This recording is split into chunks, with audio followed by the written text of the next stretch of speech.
Hello students, welcome to LegacyIAS Academy. Today we are going to discuss about India's flag code and what are the recent amendments that has been done by the Parliament. In the same video, we are also going to discuss a brief history of how India's national flag has come into existence and who were the major contributors who has led to development of India's national flag in its present form. So let us start and try to understand all these issues in great detail. So first of all, if we talk about the first national flag of India, so it is believed that the first national flag of India used to look something like this, as you can see on your screen. The first national flag of India was actually designed and unfurled in 7th of August 1906 in Kolkata near the Parsi Bagan Square, which is also today known by the name of Green Square. The contribution in designing of this flag was made by Sister Nivedita, who was an Irish citizen and also was a disciple of Swami Vivekananda. Apart from that, the other contributors in this designing of national flag was Indian freedom fighters such as Sachindra Prasad Bose as well as Hem Chandra Kanungo. The first national flag of India looked something like this, which was made up of three colors: green in the top, yellow in the central and red color in the bottom part. In the green color, we can see there were total 8 lotuses that were designed and that represent, while in the bottom red color there was a crescent-shaped moon and the sun was present, while in the middle part of the flag, Vande Mataram was written. After that, the present national flag has come into existence, and the main contribution in this present design of flag was made by Pingali Venkaiah, who was an Indian freedom fighter and also very closely was associated with Mahatma Gandhi. It is believed that the first time Pingali Venkaiah met Mahatma Gandhi was in the South Africa during the Anglo-Boer War. Further, after the design of the flag, the original design presented by Pingali Venkaiah that he presented to Mahatma Gandhi was a red color in the top, then we have the green color at the bottom. However, on the suggestion of Mahatma Gandhi, he included white color as well, because Gandhi said that the white middle color should represent all other communities, all other religions of India, and should be a representation of peace.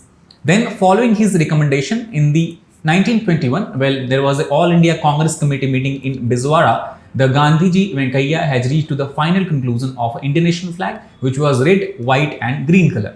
However, further changes were made in year 1931 when there was a Congress Committee meeting in Karachi, and in this meeting it was decided that the red color at the top of the flag should be represented by the present day saffron color, and this was also changed when wheel, Ashoka's wheel from its Sarnath edict was put into central part. So what the present day national flag of India represents? So as per the notification published by the government of India, and also in the beginning when the Constitution Committee meeting was going on, they clearly said that the flag of India does not have any kind of religious connotations, while what it represents, then basically the top saffron color of India's flag represents or a representative of strength and courage kind of quality. The middle color, that is white, is representative of peace and truth, while the bottom green color is representative of fertility, that is associated with the green ground, growth and auspiciousness of the land. Apart from that, the 24-spoke wheel that has been added in the central part of this flag is to show that there is life in movement only, and a stagnation, any kind of stagnation leads to death. Thus, this rotating wheel of this central part of the flag represents, or it is a demarcation that a growth of country and growth of its people should be a continuous nature. There should not be any kind of stagnancy. So that is the present day representation of national flag. Now, apart from this, there are also several disputes that have kept emerging every now and then, and there has been a dispute that who can be attributed as the main contributor to the present day national flag. So apart from Pingali Venkaiah, as per the Flag Foundation of India, a non-governmental organization that has been set up by Congress MP Naveen Jindal, as per this, the statement has mentioned that the design of national flag for independent India was submitted by Mrs. Surya Badruddin Tayyabji and was finally approved and accepted by the Flag Committee on 17th of July 1947. So apart from Pingali Venkaiah, we can also give contribution, I also understand the contribution to the national flag was made by Mrs. Surya Tayyabji as well. Now, what is the flag code? So first of all, Flag Code of India came into existence in the year 2002. And this is basically nothing but an overarching set of instructions which give us an ample guideline or clear-cut guidelines in the case of huge display as well as the hoisting of national flag by the citizens of India or in the territory of India as well as even outside the territory of India. So what we can basically say is the flag code is accumulation, or we can say it is a kind of comprehensive guidelines that encompasses all the laws, conventions, practices and instructions for the display of national flag. The display of national flag is governed equally whether it is being done by private entities, public entities as well as by the government institutions. Apart from that, Flag Code of India, the Code 2.1 clearly states that there is no restriction on the display of national flag by members of the general public, private organizations as well as educational institutions. One most significant development that has happened in this regard was in year 1995 when a petition was filed by the Naveen Jindal, who is from the leader of Congress party, and upon his petition it was finally granted by the Judiciary of India that there should be no restriction on hoisting of national flag by the private citizens. However, one thing which we have to keep in mind that no matter whether it is flag is being hosted or displayed by private party, public party or government institutions, it should always be ensured that the dignity and honor of the national flag is always upheld. So what has caused this recent amendment? So it is believed that the recent amendment has come in the backdrop of a campaign that is being launched by Government of India by the name of Har Ghar Tiranga. So what is Har Ghar Tiranga campaign? Har Ghar Tiranga campaign, as displayed or as we can say mentioned by the Ministry of Culture, it says that it is a nationwide campaign to encourage people to hoist the tricolor. Now, why there is a nationwide campaign to encourage people to hoist the tricolor? This is coming in the background that in this year, country is going to celebrate its 75th Independence Day, and on the eve of this 75th Independence Day, Ministry of Culture wants to reach across to more than 20 crore houses across the India by August 15th, so that they can be encouraged and finally they can hoist the national flag on this auspicious day of 15th of August. So it is in this background government has brought this amendment. So what is this whole amendment all about? So first of all, the amendment has come after the order that is dated on 30th of December 2021, and as per the recent amendment, the government has now allowed the production of national flag in hand-spun manner, hand-woven manner, or even machine-made national flags are now allowed, which can be of various materials such as cotton, polyester, wool, silk as well as khadi bunding. To remind you, before this amendment, it was not possible to make tricolor from polyester, and also the import of polyester-based tricolor was prohibited. Not only that, the making of machine-based tricolor has also been first time allowed by the Flag Code of India. So what is the objective behind this amendment?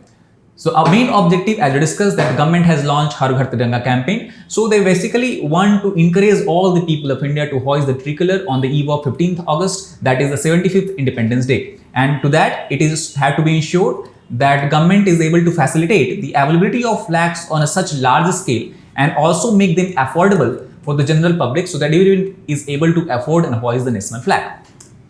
And as per the this statement made by Ministry of Culture, they are saying that flags are now available for as low as rupees 30 on the online portals of Government of India. Not only that, government is also planning to rope in e-commerce platforms such as Amazon and Flipkart, so that they can also sell the national flag on their platforms, and the people can easily buy and purchase the national flags in very low cost. Now, what is the possible impact of this amendment on the khadi weavers?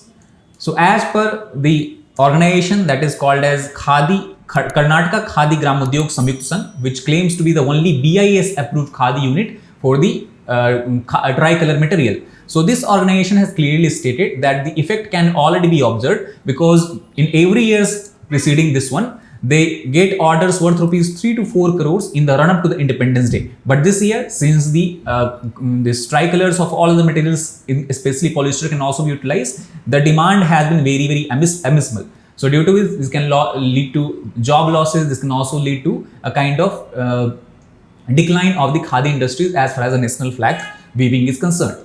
And it is in this background there has been severe criticism by the political parties, especially opposition parties, regarding this amendment.